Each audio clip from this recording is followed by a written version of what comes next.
perhaps giveaways to give out before we get started. First things first, after the talk, we are slowly selling out of t-shirts and registration, giving away t-shirts for donations. They're not actually for sale. $15 for the shirts for this year in registration. There's a whole bunch of really nice shirts there, sized in, from a poor college student to fat hackers like me. And there's also women's sizes as well. So again, that's in registration. If you are coming to our gathering this evening, you can go to registration again, get your wristband, get directions to where the party is going to be at. After the talk, every presentation, one of the best things that we try and provide to each of the speakers is feedback. What you thought of their presentation needs work, and what you thought of their presentation that was really good, what you learned, and how they helped you. So if you could go to feedback.shmoocon.org and please provide feedback to each of the speakers. It's not only do we try and pick talks that we think are interesting and we'll maybe teach some stuff, we want to also help the speakers out too. So please do that after every presentation.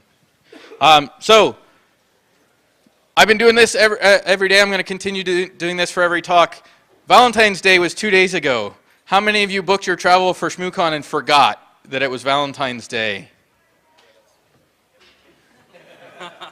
So perhaps for your significant other that was negatively impacted. So who flew in the farthest? So where you flew in from? Honolulu. Oh, all right. You immediately win. So I have a moose neck brace. So on your flight back, you can fall asleep with a moose wrapped around your neck. A moose-branded travel buddy. Security University's given us a whole number of t-shirts to give out. Again, these are sized in poor college student, not old fat hacker. So, all right, and we have a few more giveaways. So, a ShmooCon water bottle. So, with all the alcohol that you're going to be drinking tonight, actually put water in it. Yes. So, it's not really sharp, but watch out. As he chucks it. Oh. Good catch. And I'm not going to throw this. Wait, you threw the hard thing, and now you're not going to throw the soft thing. No, I'm not going to throw the soft thing. Yeah, I'd rather not people fight over it. So, Carson's going to be talking about the 10 strategies for a world-class CCERT. Yeah. What is the one thing that you shouldn't do when building a CCERT? The best one will get the prize. Oh, come on, I can talk about it. Hire Carson. There you go, that'll win. All right, come up and you can have a nice laptop bag. You're good. All right. Again, welcome back to ShmooCon 2013. Please give a warm welcome to somebody I've worked with a long time ago. Carson, good luck. 10 strategies of world-class CERT. How's it going? So I'm going to talk about a topic that's near and dear to my heart today. It's called computer network defense. So where are we, right? We have a virtual sea of alerts, logs, and cyber intel. We have a IT workforce that hopefully is skilled. And we have a mess of technology, some of which were talked about at the con here, that can support what I would characterize as a competent defense of the enterprise. Yet we are failing, right? We've got all this awareness about cyber. This has been a big change. Bruce talked about this yesterday. So usually it's the CIO calling us, not us calling the CIO, right? They're like, oh my God, we're being hacked. No, it's okay. It's cool. We'll call you when something bad is happening.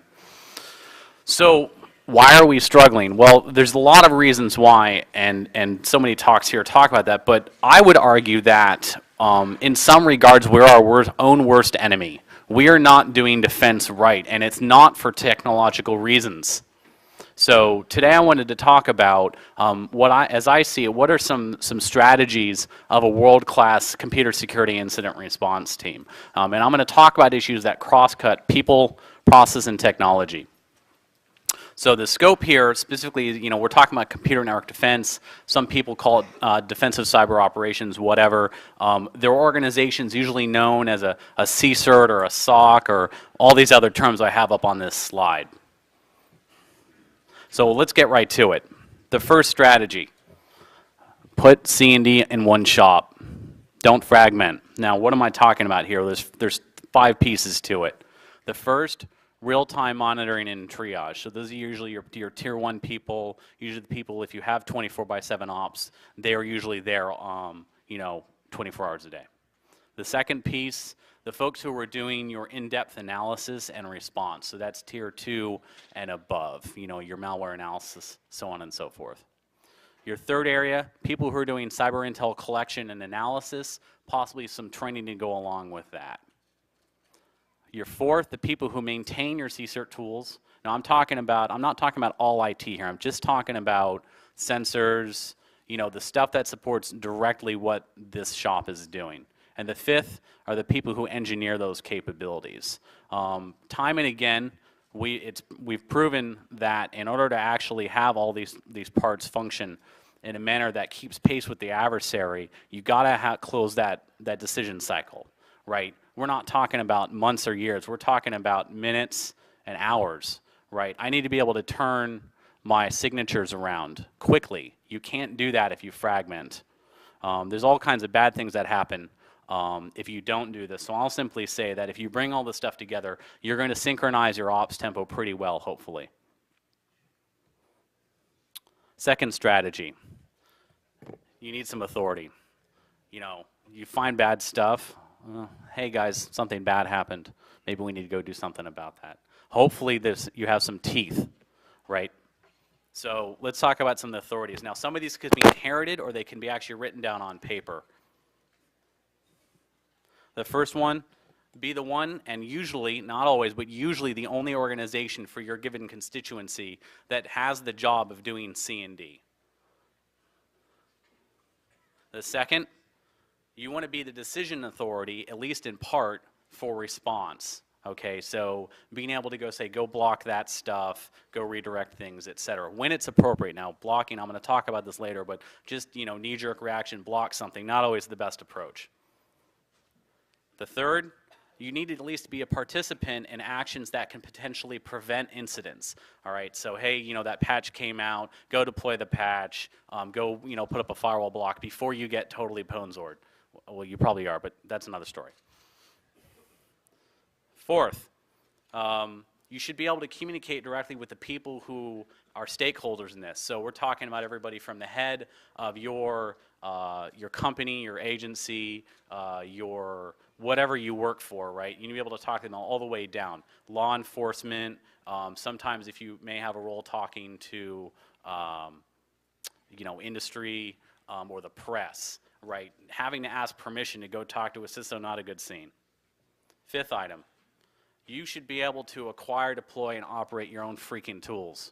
How many times have I talked to organizations who are like, oh yeah, we'd love to deploy that signature, but we can't.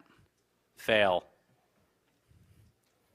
And the sixth, you should be able to collect and retain whatever information you need to include full PCAP data, log data, etc. Now, I make all these recommendations with the following qualifier. You need to be able to wield these authorities with great care towards your mission, your business, whatever it is your constituency is in the business, government, industry, or what have you. So you go and you say, oh my God, we've got to turn off all these computers in response to this incident. Be careful when you do that because you could backfire if you're not right. Third strategy, and this is actually probably the most controversial and the one I suspect I'll get the most questions about. So you have two competing needs when you're doing C&D. The first is the following. You want to be big. You want to be big enough to have all the authorities you need and all of the people, the cadre of C&D specialists to actually do your mission. And you usually can't do that when you have a very small constituency, like when the thousands or maybe at 10,000 assets. On the other hand, you want to be small because you want to be able to as close to the edge as you can. You want to be able to understand those end assets and networks. The further away from them that you are, the poorer your understanding is your understanding of them is. All right, so you've got to strike a balance. Now, for a lot of organizations that I run into, that means you're talking about tens of thousands, hundreds of thousands of assets, but generally not more than that. So the question today, especially in government, is if I have a constituency of, say, 10 million or more hosts, and I'm a big, national level CSIRT, how do I function appropriately? How do I actually help the organizations beneath me function in a harmonious and effective manner without getting in their way? Right there, we haven't come to a decision on this yet. This is a source of great deal of conflict. What I would argue is that those big CSIRTs are in a position to do things that the little guys can't, like collecting large amounts of cyber intel and redistributing it in a timely manner, doing things like forensics and malware analysis as a service. These are useful things a lot of the small guys can't staff, but the big ones can. Likewise, what they should not be in the business of doing, in my personal opinion, is analyzing large amounts of raw data. They're too far away from the end assets to understand what they're looking at. Fourth, there are all these things that you could potentially doing. And a lot of CSIRTs end up getting in the rhythm of trying to please everyone all the time. Well, we all know you can't do that.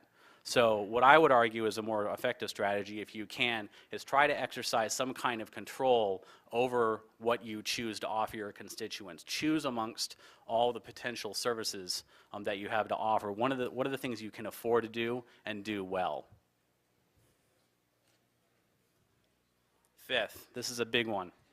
I'd love to be able to hire a CSIRT with people who go to ShmooCon, right? But I can't necessarily do that. I will say this, and one of the things I realized in the last couple years of doing C&D is that one really good analyst with some pretty good tools, or maybe even great tools, is vastly more effective than 100 poor analysts with even all right tools. Time and again, the amount of alerts you're processing, the amount of cyber intel you're processing is huge. Being able to introduce some automation in terms of your analytics, your detection, and some of your triage is critical if you're ever going to cut through this. So how do we hire those people is actually a big difficulty. Cyber's exploding, everybody wants the right people, and you generally don't have a lot of money to pay them. So here's a couple thoughts. First of all, we want to be able to vet our employee effectively and check ride them. So even once you bring them in the door after you've done your interviews and whatnot, if they don't cut it, get rid of them. So there's some background to this. Perhaps the most important is a passion for the job, right? You're not just here to collect a paycheck, you're here to defend the enterprise. The second, provide them opportunities for continual improvement. Being able to do on-the-job training, vendor training, etc. And the third, pay them. I don't think I need to explore that one further. Number 6, realize the potential of your investments. How many of us have gotten involved in the mindset of, ooh, shiny, I've got more IOPS and gigs and terabytes and megahertz and gigahertz than you do. Blah! I recommend pick a core set of technologies, stick with them. I recognize that CSIRTs, you're going to have a mess of different technologies, especially open source tools, that you're going to need to get the job done every day. But there's probably a small set of capabilities you need to run your shop that cost a lot of money. SIM tools are a very good example. Mass PCAP collection and alerting is another, all right? So many times I see organizations, they'll buy these tools and they'll use 10% of their capabilities. 3 years later when their maintenance is up, they're like, oh, this isn't working for us, we're going to buy something else. No, dumbass, you didn't use what you bought. Not only that, so once you buy a tool, use it to the maximum extent you can. And once you've recognized the fact that you've reached the limitations of tools, then maybe you should think about buying something else. I should also mention, make sure you engineer to your operator's requirements, right? Again, this goes back to bring your engineering into the same shop that's doing ops. You will reap the rewards, I promise you. Number 7, don't collect everything. I've seen people interpret audit rules, say, oh, we need to collect every file, read and write on every system in the enterprise. Fail. All right, so the CSIRT is usually in a good position to actually introduce some sanity into this equation. So let's talk about this. On the right hand of this graph, let's start on the left-hand side. So on the left-hand side, let's say you have some really awesome tools that collect lots of data. You know, I'm not going to mention product names, but there's big SIM and log collection products out there that are really good at this. You don't bring the right tool data into them, you know, just 1 or 2 feeds, you know, 100,000 events per day, maybe 1 million events per day, you're not meeting what they're capable of. On the other end, you have people who are like, OMG, we need to collect everything. And you're on the right-hand side. You're totally overwhelmed, and the signal is lost in the noise. So you want to strike a balance between those 2 sides, and hopefully you're in a position where you have reached the peak capabilities of your tool. In other words, balance the amount of data with the quality of your data. Right, and you want to cover, so there's a couple of things to think about here. Number 1, you want to cover as much of the cyber kill chain as possible. You do not want to start your analysts, especially your tier 1 folks, with a raw feed of everything. I've seen people light up a SIM console. They're like, yeah, we're going to show them 24 hours of events of everything. You want people to believe that's the way to do it. And think about where do you want your overlapping capabilities. If I have a very specific brand of TTPs, techniques, somebody, what does the TTP stand for? Thank you. Right, so you have some really critical TTPs. You want to think about maybe having overlapping capabilities there in terms of the areas of your kill chain, in terms of your hosts, in terms of what you're looking at. Number 8. Protect your mission. The whole notion of having a CSIRT is predicated on the idea that we're going to get owned at some point, right? So we want to be able to operate our defensive capabilities through those intrusions. All right, so there's some basics here. Number 1, don't combine your monitoring infrastructure with your general constituency Windows domain, right? Your domain gets rooted, you're rooted, goodbye. It goes along with don't put your incident details in emails to the CISO that are unencrypted, or even if they are encrypted, you're still probably in trouble. All right, so we're talking about in some areas you might hear the term sources and methods. It applies here. Protect them at all costs. Understand the following. If you want to breed acceptance and understanding of what you as a CSIRT are doing, there are some things you're going to need to reveal to your constituency, right? Don't, think about having that mission brief that talks about some of your secret sauce, but not the things you're really worried about, the things that are absolutely critical. Like, don't tell them where your sensors are. Duh. Don't tell them exactly what signatures you're running, but tell them about some of the successes you've had.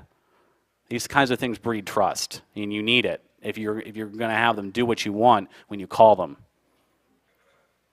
So in this diagram here, I've showed a couple different features of what a CSIRT architecture might look like. Very, very high level. Let me go over some of them.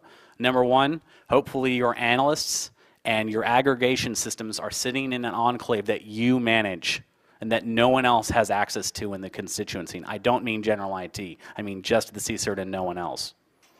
And that you're probably going to have a series of sensors of some sort, be it host-based or network-based, at remote locations.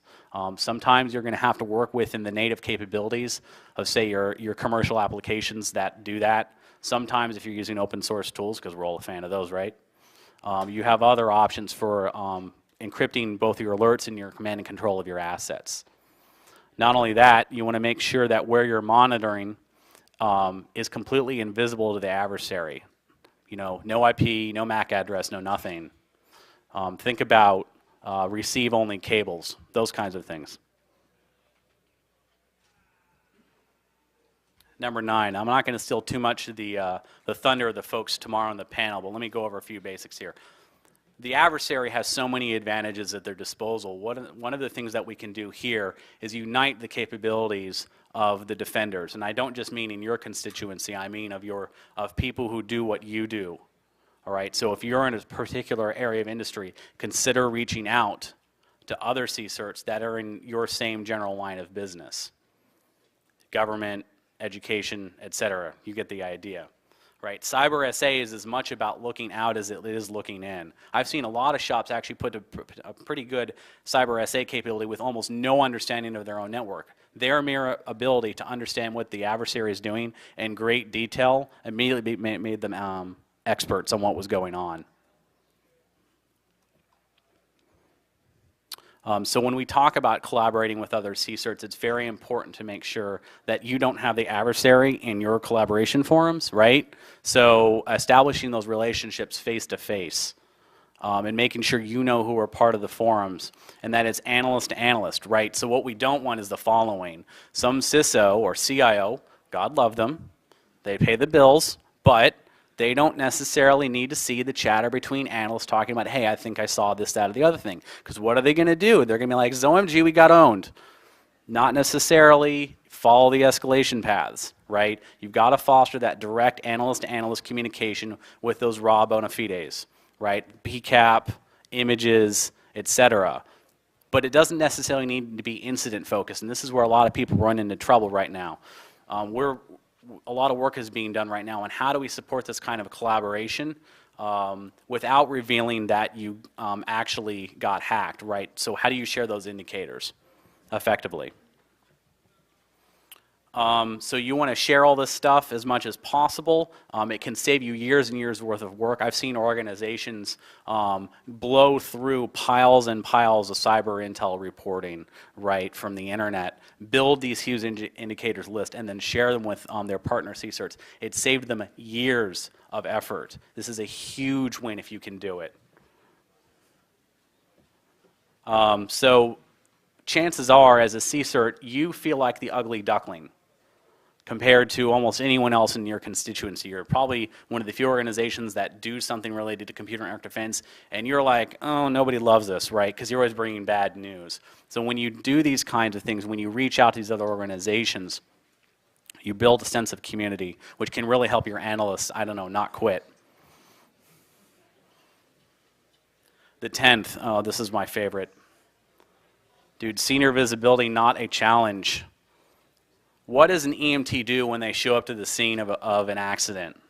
They run in with their hair on fire? No. They calm everybody down, right? That's your job. Don't jump to conclusions. If you think some system has been owned, you can't just go in and be like, OMG, we need to turn it off, okay? Talk to the system owners. Understand what the impact is going to be. And a lot of times you've got to say it in business speak, not just bits and bytes. The second, this is a real fun one, provide measured updates at measured times. So if any of you have ever had a loved one in the hospital, right, if they're being operated on, are you going to go in there, you're going to act the doctor every 10 minutes, hey, how's it going? No, because that's going to prevent them from getting their job done. It's the same thing here. If you are being asked by your constituency seniors every day, or perhaps multiple times a day for updates on the incidents, that can impact your ability to actually process what is going on with your incident, because you're not always going to know what's going to happen as soon as you found it. In fact, you never do, right? So you've got to give your analysts the ability to continue analyzing. Blocking is not always the best thing to do. We've been realizing this much more and more and more. Watch your adversary. What are they interested in? What are their TTPs? What are they after? Where are they on your network? You go reformat, reinstall. The first time you think you see an incident, congratulations, you now have no idea what other hosts were connected to that in absence of other data. So sometimes you got to think real hard about when do you want to pull the plug. So my message is this. When we talk about how do we do network defense effectively, there's three things to consider. People, process, right, and technology. There's all the issues we're talking about here cross-cut all three areas. So to this end, I've done the following. I've written a book that actually back up these slides. I'm giving it away for free. It's entering the public release process through my company, MITRE, and I'm happy to give it to any of you if you're interested once it's done. Because I'm not gonna make any money on this, so I just figure why the hell not, right? So if you want to email me, it's carson@mitre.org, not .com, .org. Questions? In your first slide, you were talking about consolidating C&D operations. Would you include outgoing proxies, firewall ACLs, those kind of preventative access tools in that? So that's a great, so the question was, what I consider consolidating management of my perimeter control devices, such as my firewalls and my proxies, under this shop. My answer would be it depends. I've seen this done. There are definitely advantages. I will say this: whenever the CSIRT gets involved in any effort where they're managing any kind of inline device, be it on the host or on the network, they immediately become blamed for everything. Hey, the network is slow. It's a CSIRT again. Stupid security, right? So, yep, especially on the host. Oh my God, our printers aren't working. It's your hips again. Except that's true. So, yeah, so management of perimeter devices is actually one of the potential capabilities a CSIRT could take on, but it can really balloon your staffing, and it can distract you potentially if you don't structure your ops right. Great question. Any other questions? You talked a lot about size being important. Yes. When does size become a problem? That's a really good question. So there's a couple things that come to mind. One of them is, are you able to respond in a timely manner and in an accurate manner, right? So if what I'm doing actually countering the threat? And if you're not close enough to your assets, chances are that's not going to be very good. But if you're too small in size, chances are you don't have a large enough staff that can maintain all those skills to understand their adversary. So it's a big balancing act. And for everybody, it's different. I've seen organizations that have a constituency of 5,000 users or IPs that function very well. I've seen organizations that have hundreds of thousands, and they function very well. In some cases, you can tier your capability. So like, let's say you have several 100,000 users or assets, and you're at many different sites. Yeah. Or in terms of people on the CS on the CERT, how many is kind of when does too many people Right. start to introduce crosstalk? No, I'm getting to that. So like, if you have a lot of sites and you have a large number of users in your enterprise, one of the things you could potentially do is have like a mini CSIRT at some of your major data centers or sites. Like, let's say you have a branch office, say, that's 5,000 people. Having some people on the ground there might not be a bad idea, but you have to be able to put together an architecture that brings them into the fold. Right, you don't want them to totally go native and go off and do stuff, and you don't want them to not understand how your tools architecture is put together and how you're best leveraging your monitoring capabilities. So I've seen numbers, and again, it's different for everybody. I could probably put together a whole talk on how do you know how many people you need for your CSIRT, but I've seen organizations that have a handful of folks. I've seen organizations that have 100 or more. Let me go over here before I get back to you. Yep.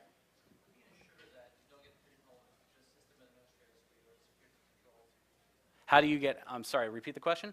How do you ensure that, let's say you have a couple levels of management, you might get the opinion that you'll speak to, let's say maybe Okay, so the question is how do you avoid being pigeonholed, being recognized just as the admins for these capabilities? So I think one of the things that comes to mind is bringing situational awareness to your seniors on some kind of proactive basis, specifically with regards to not just what tools you're operating, but what incidents have you helped prevent, and what did that mean to the bottom line? Yep. Let's see. Do you prefer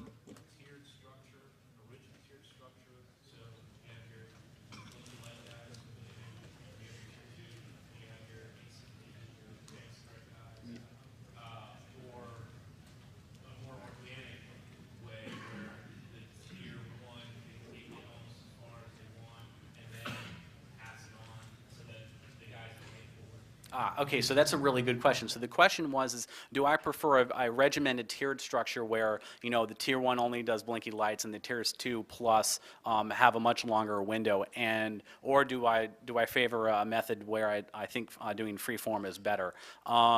So I would say do what works for you. I prefer a tiered structure, and here's one reason why. If your tier 1 people are allowed to spend more than, say, several minutes or close to an hour on incident, what have they missed in the meantime, right? So you've got to make sure that that ops window, that time window they're allowed to look at a given alert or set of alerts is small enough that they don't, a bunch of other stuff doesn't scroll by in the meantime.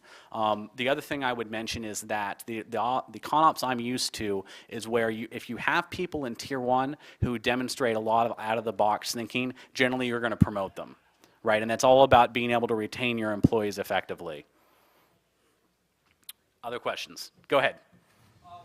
Back to the bigger side of it. Yes. Can you come up with any examples of large organizations that could use some of those services you were talking about overall threat analysis and malware analysis as a service to smaller constituencies underneath them that have been able to effectively give those services? So I don't work for any of them, so I can't really attest to it. So you're looking for positive examples? Yeah, I'm kind of getting an idea of what structures work because I have a pretty good idea of what ones don't. So I don't personally, but I think there's probably some folks in this room who do. There's a defense industrial base that tries to do that. Yeah. It's mainly escaped from phishing. So the gentleman in front row here mentioned that there's a defense industrial base scenario where they share information that seems to be pretty successful. Again, I see a lot of value in peered relationships. Those are the kinds of scenarios I've seen work really well because you see each other as equal and you don't have any 1,000-mile screwdrivers, if that makes any sense. Other questions? I could be here all day. Way in the back. Yes, you mentioned the notion of the advantage of having regimented tiers. Yes. We use something very similar to that ourselves.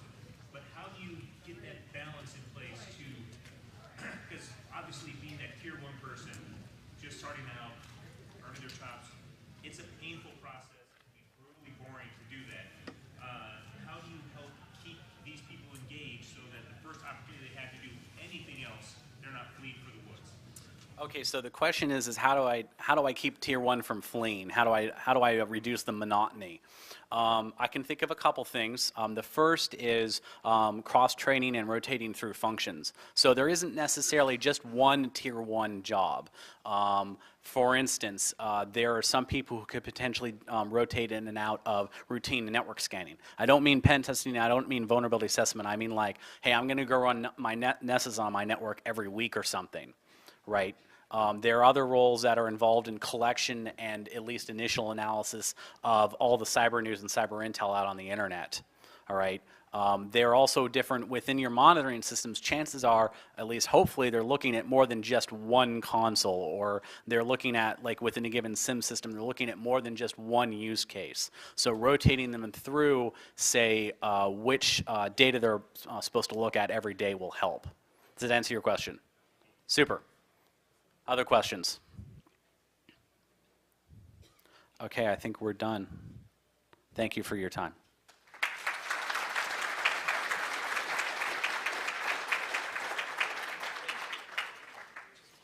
Back to each of the speakers, it's not only do we try and pick talks that we think are interesting and we'll maybe teach some stuff, we want to also help the speakers out too. So please do that after every presentation. So I've been doing this every day. I'm going to continue doing this for every talk. Valentine's Day was 2 days ago. How many of you booked your travel for ShmooCon and forgot that it was Valentine's Day? So perhaps for your significant other that was negatively impacted. So who flew in the farthest? So where you flew in from? Honolulu. Oh, all right. You immediately win. So I have a moose neck brace.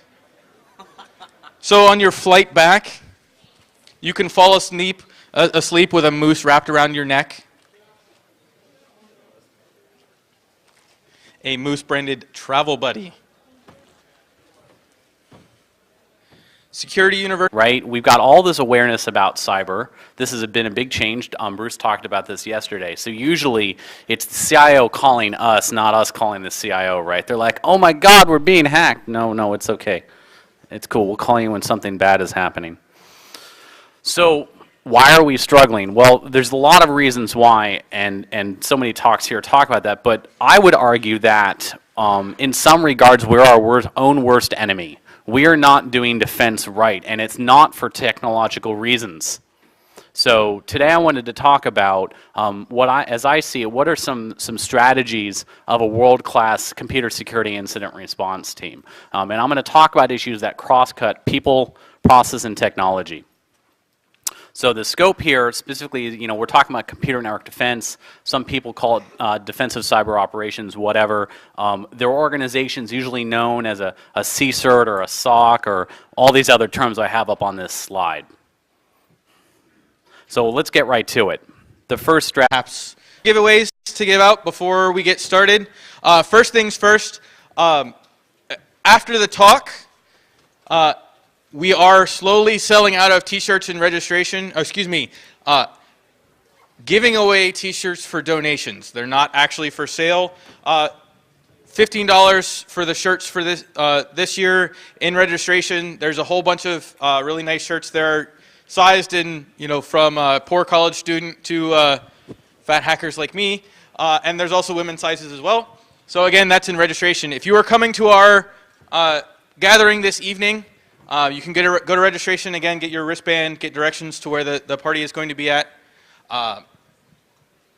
After the talk, every presentation, one of the best things that we try and provide to each of the speakers is feedback. What you thought of their presentation needs work, and what you thought of their presentation that was really good, what you learned, and how they helped you. So if you could go to feedback.shmoocon.org and please provide feedback. The best one will get the prize. Oh, come on, I can talk about it. Hire Carson. There you go. That'll win. All right, come up and you can have a nice laptop bag. You're good. All right. Again, welcome back to ShmooCon 2013. Please give a warm welcome to somebody I've worked with a long time ago. Carson, good luck. 10 strategies of world-class CERT. How's it going? So I'm going to talk about a topic that's near and dear to my heart today. It's called computer network defense. So where are we, right? We have a virtual sea of alerts, logs, and cyber intel. We have a IT workforce that hopefully is skilled. And we have a mess of technology, some of which were talked about at the con here, that can support what I would characterize as a competent defense of the enterprise. Yet we are failing. University's given us a whole number of t-shirts to give out. Again, these are sized in poor college student, not old fat hacker. So, all right, and we have a few more giveaways. So, a ShmooCon water bottle. So, with all the alcohol that you're going to be drinking tonight, actually put water in it. So it's not really sharp, but watch out.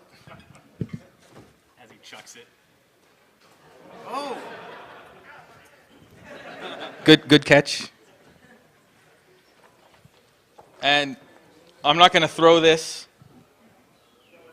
Wait, So you threw the hard thing, and now you're not going to throw the soft thing. no, I'm not going to throw the soft thing. Yeah, I'd rather not people fight over it. So Carson's going to be talking about the 10 strategies for a world-class CSIRT. Yeah. What is the one thing that you shouldn't do when building a CSIRT?